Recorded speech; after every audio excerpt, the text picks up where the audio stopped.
Bonjour à tous, bienvenue dans la Minute Teams, format court consacré aux nouveautés et fonctionnalités autour de Teams. Ne vous est-il jamais arrivé d'avoir besoin de créer un événement ou une formation pour vos collaborateurs internes ou vos clients? Nous verrons aujourd'hui avec Angela comment la fonctionnalité Teams Webinar va permettre de vous aider au quotidien. Vous avez déjà tous créé des réunions Teams classiques. Dans ces réunions, l'ensemble des collaborateurs peuvent interagir. C'est idéal dans des scénarios de réunion, de collaboration, de suivi de projet. Avec Teams Webinar, par défaut, les collaborateurs ne pourront pas interagir. Seuls les présentateurs pourront le faire. Autre fonctionnalité intéressante, c'est que vous avez le processus d'inscription à travers un formulaire qui est disponible à travers cette fonctionnalité. Merci Alex, je te propose de passer à une démonstration en live. Regardons comment configurer un webinaire. Donc, première étape, je me place sur calendrier, puis sur la petite flèche à côté des nouvelles réunions sur webinaire. Puis deux étapes de configuration. Première étape, partie inférieure de mon écran, ça va permettre de gérer l'événement pour l'équipe organisatrice. Puis la partie plutôt supérieure de l'écran, ça va me permettre de gérer les formulaires d'inscription pour les participants. J'ajoute un titre.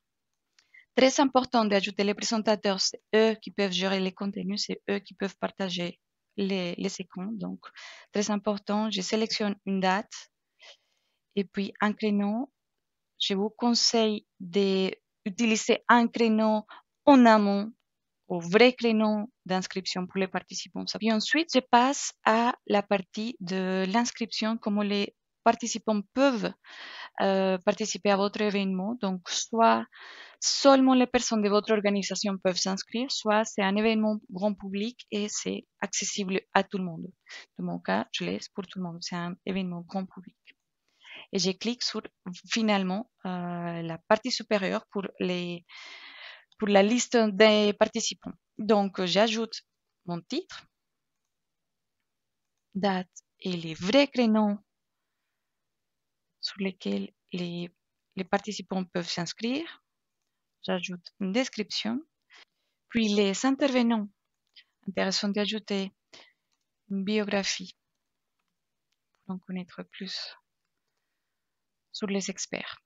Donc, cette première partie est terminée. Je peux passer au formulaire d'inscription. Ce sont les données, les champs que les participants doivent compléter pour pouvoir participer. Donc, il y a déjà un certain nombre de champs, mais je peux ajouter plus de champs. Donc, l'organisation, par exemple, me paraît important et pourquoi pas la ville. Je pourrais continuer à ajouter plus. Puis ensuite, on va ajouter un joli visuel. Je termine la configuration.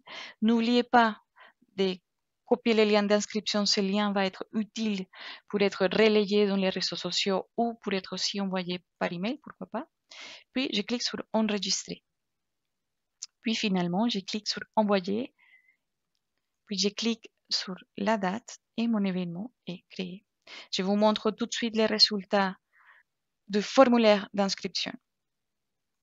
Puis, si vous voulez consulter la liste d'inscription, il suffit de venir sur l'événement, modifier,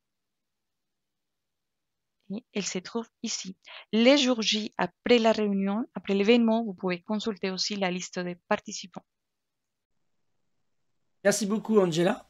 Donc pour résumer, vous avez les réunions Teams classiques, c'est vraiment idéal pour tout ce qui va être interaction. Vous avez la possibilité bien sûr dans les paramètres de la réunion de changer ou de contrôler l'interaction que vous souhaitez. Si vous souhaitez faire effectivement des formations, des événements et vous êtes intéressé par le processus d'inscription, à ce moment-là on va s'orienter plutôt via le mécanisme de webinar. Pour résumer cette session, je vous propose donc effectivement, et si cette session vous a plu, d'aller sur aka.ms/laminuteteams pour retrouver l'ensemble des épisodes. Et vous retrouvez dans la description de cette vidéo le lien avec le pas à pas pour activer le Teams Webinar. Bon, merci à tous et à bientôt. Merci, au revoir.